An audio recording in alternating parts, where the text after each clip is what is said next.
Bastar the Naxal story Hindi film review by allrounder star Balyam Venumadhav. Adah Sharma ఈ సినిమాలో నీరజా మాధవన్గా అధికారిని పాత్రలో, పోలీస్ అధికారిని పాత్రలో నటించగా, ఇందిరా తివారీ రత్నగా ఒక మాస్ పాత్రలో నక్సల్గా నటించింది. లంకారెడ్డి నక్సలైట్ లీడర్గా విజయకృష్ణ ఆయన నటించాడు. లంకారెడ్డి పాత్రలో నటించింది విజయకృష్ణ.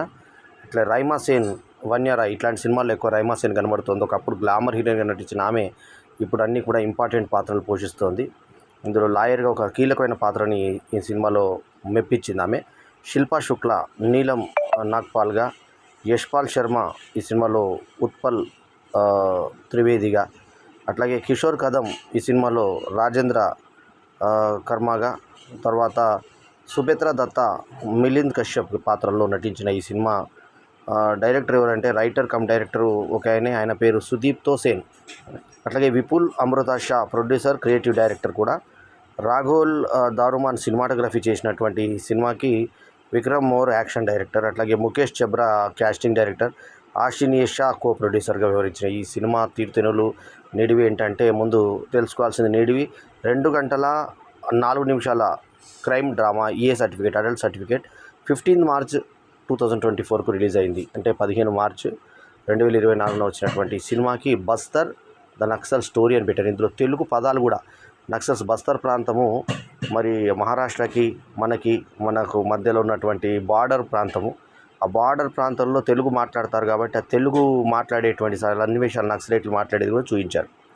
ఇక్కడ ఒక జెండా ఎగరవేయడం కూడా నిషేధం అనే టైప్లో నక్సల్స్ ప్రవర్తించి, ఎవరైతే కొందరు ఇన్ఫార్మర్లుగా అనుమానిస్తున్నారో ఆమె భర్త ముందే, అంటే ఆ ఇన్ఫార్మర్ యొక్క భార్య కళ్ళ ముందే, ఆ కూతురు, చిన్న కూతురు, 8 సంవత్సరాల కూతురు ముందే అతని అతి దారుణంగా చేయి నరికి, మెడ నరికి, భాగాలుగా నరికి చంపేస్తారు.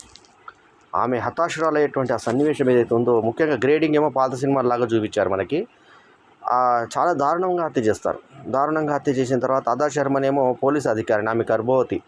భర్త అంటాడు, నాతో టైం గడపకపోయినా పర్లేదు కానీ ఆ పిల్ల గురించి అని ఆలోచించు, కడుపులో పెట్టబోయే పిల్ల గురించి అని ఆలోచించు అంటే కూడా కేర్ చేయకుండా చివరాకరణ ఆమె షూట్ కాబడుతుంది. అప్పటి వరకు నక్సల్స్కి వీళ్ళకి మధ్య జరిగిన పోరాటం ఏంటి, అసలు నక్సల్స్ యొక్క ఉద్దేశం ఏంటి అనేది కొంత వందల వేల మంది పోలీసులను వాళ్ళు చంపేస్తారు.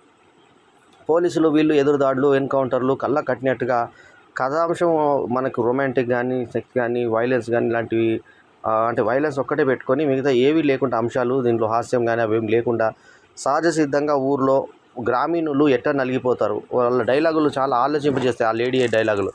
ఎందుకంటే పోలీస్ అధికారిని, మీరు పరిచయం అనే మా భర్తను చంపేసింది, ఉత్తమ పరిచయం వల్ల నా జీవితం ఎంత తలకిందులేని చూశారా, సహకరించకపోతేనేమో పోలీసులు చంపేస్తారు, సహకరిస్తేనేమో నక్సల్స్ చంపేస్తారు. సో ఇట్లాంటి పరిస్థితి మాకు తీసుకొచ్చి ఎంతో ఇబ్బందికి గురి చేస్తున్నారు, మీరు ఎన్నో రకాలుగా ప్రాబ్లమ్స్కు గురి చేస్తున్నారని చెప్పి ఆమె అనేటువంటి సన్నివేశము భావోద్వేగాలకు సంబంధించింది. చాలా బాధ కలుగుతుంది మనకు ఆ సన్నివేశం చూస్తుంటే. అట్లాగే నక్సల్స్ యొక్క పోరాటంలో పోలీసులు, ఇక్కడ హోమ్ మినిస్టరు వీళ్ళందరూ కూడా చేస్తుంటే, హోమ్ మినిస్టర్కి అంటుంది డైరెక్ట్గా ఈ అధికారిని, ఎవరైతే ఇప్పుడు అదా శర్మ ఉందో, అదా శర్మ పాత్ర పేరు ఏంటంటే నీరజా మాధవ్ అని అంటుంది. మీరే కారణం అంటుంది.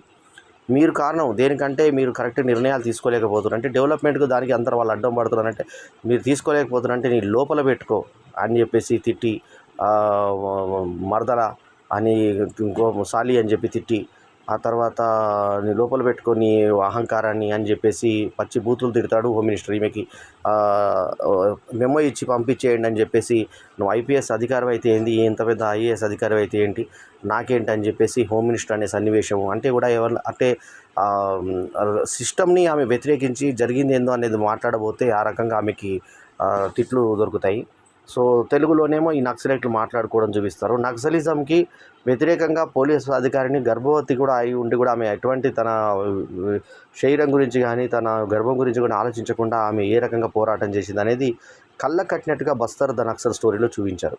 సో ఇందులో ప్రేక్షకులు ఎంటర్టైన్ చేయదగ్గ అంశాలు ఏమి లేకపోయినా కూడా దీంట్లో ఉన్నది ఏంటి అంటే, బస్తర్ అనే జాగాలో ఏ రకంగా పోరాటాలు జరుగుతాయి, నక్సల్స్ ఏ రకంగా వ్యవహరిస్తారు, క్రూరంగా ఏ రకంగా ప్రవర్తిస్తారు, సో వాళ్ళ ఉద్దేశాలు ఏంటి, పోలీసులను, నిద్రపోయిన పోలీసులు రక్షణ లేక వాళ్ళు ఏ రకంగా చంపబడ్డారు అనేది చాలా సహజమైన సన్నివేశాల్లో, అడవుల్లో, ఆటవిక ప్రదేశాల్లో ఏ రకంగా వాళ్ళు ఉంటారు, ఏ రకంగా పోలీసులు వెళ్తారు, పోలీసులు ఏ రకంగా ప్రాణాలు త్యజించి మరి మనల్ని కాపాడతారనే దాన్ని అధికారుల రూపంలో ఈమె అక్కడ రూపంలో అది చూపించారు. మనకి ఇంకోటి ఏంటంటే తెలుగు నుంచి వెళ్ళినటువంటి నటీనటులు అక్కడ బాగా సక్సెస్ కావడం, ముఖ్యంగా ముందు మనకి శ్రీదేవి వెళ్ళింది.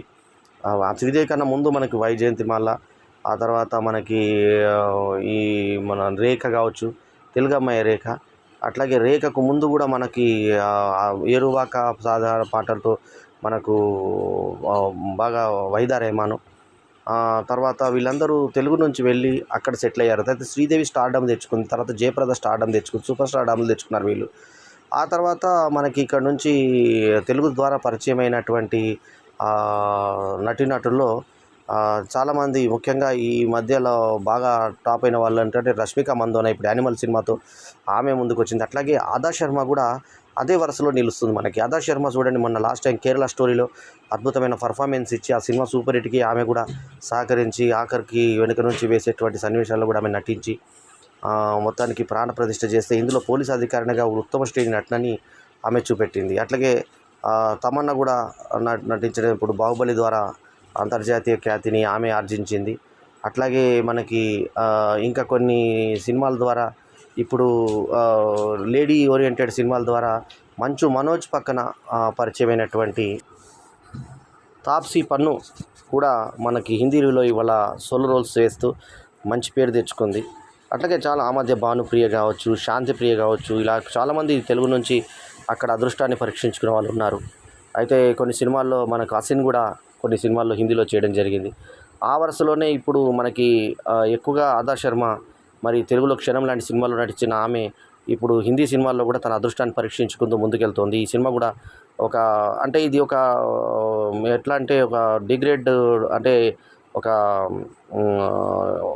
బీసీలకు అందేటువంటి సినిమా లాగా, ఒక సహజ సిద్ధంగా ఒక అవార్డ్ టైప్ సినిమా లాగా తీసినటువంటి సినిమా ఇది. సో ఓవరాల్గా ఈ సినిమా ఒక రంగం ప్రేక్షకులకు మాత్రమే ఆకట్టుకునే విధంగా సాగుతుంది, కానీ ఎంటర్టైన్మెంట్ కోరుకునేటువంటి వాళ్ళకి, అంటే వినోదాత్మకంగా చూడాలి అనేటువంటి వాళ్ళకి మాత్రం ఇందులో ఎటువంటి మసాలా లేక వాళ్ళకి మాత్రం చప్పున కొంచెము డల్గా అనిపించేటువంటి సినిమా ఇది. So Bastar the Naxal story ఒక సినిమాటోగ్రఫిక్గా ఏమంటే కెమెరా వర్క్ బాగుంది, గ్రేడింగ్ తోటి మొత్తం పాత సినిమా ఎఫెక్ట్ తీసుకొచ్చారు. అక్కడ కూడా చీకట్లుగా అనిపిస్తుంది. ఇక్కడ సినిమా కథ అంతా కూడా అడవిలోనూ చీకట్లలోనూ సాగుతుంది కాబట్టి అది చూడడానికి కూడా కొంత డల్నెస్సే కనబడుతుంది సినిమా అంతా.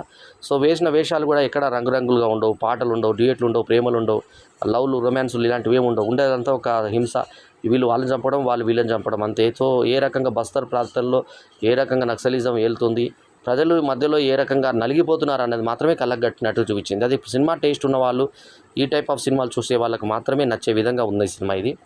So 2.75/5 is my rating. ఈ రివ్యూ కనుక మీకు నచ్చితే లైక్ చేయండి, కమెంట్ చేయండి, షేర్ చేయండి, మా ఛానల్కు తప్పకుండా సబ్స్క్రైబ్ చేయండి. ఎల్లప్పుడూ మీ ఆదరాభిమానాలు ఆశించే మీ ఆల్రౌండర్ స్టార్ బల్యం వేర్మాధవ్. నమస్తే, జై హింద్. జై హింద్.